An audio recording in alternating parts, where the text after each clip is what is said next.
Hi guys, இந்த video வரனா laptop வீடியோட part 3 video தான் பார்க்க போகிறோம். புதுசாக ஒரு OS இன்ஸ்டால் பண்ணி முடிச்சோன்னே டிஸ்டர்ப் ஆகுதுன்னா ஒரு சில ஐகான்ஸ் ஷோ ஆகுது, like this PC recycle bin, இதெல்லாம் எப்படி ஷோ பண்ணி வைக்கிறது அதுவே தான் பார்க்க போகிறோம். வாங்க வீடியோகளை பார்க்கலாம். இப்போ என்னோட கேஸில் பார்த்தீங்கன்னா ரீசைக்கிள் பின் இல்லை, கண்ட்ரோல் பேனல் இல்லை. இது எப்படி வர வைக்கிறது அப்படின்னு கேட்குறீங்கன்னா எம்டி ஸ்பேஸில் வச்சுட்டு உங்கள் மவுஸில் வந்து ரைட் கிளிக் பண்ணுங்கள்.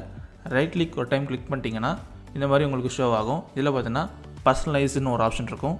இதில் போயிட்டு லெஃப்ட் கிளிக் பண்ணணும். அதுக்கப்புறம் பார்த்தீங்கன்னா தீம்ஸ்ன்னு இருக்குது, இதுலேயும் போயிட்டு அதே மாதிரி உங்கள் மவுஸில் வந்து லெஃப்ட் கிளிக் பண்ணணும். இதில் கிளிக் பண்ணிட்டீங்கன்னா இங்கே பார்த்தீங்கன்னா டெஸ்க்டாப் ஐகான் செட்டிங்ஸ் அப்படின்னு ஒரு ஆப்ஷன் இருக்கும். இங்கே ஒரு டைம் கிளிக் பண்ணிக்கோங்க லெஃப்ட் சைடில்.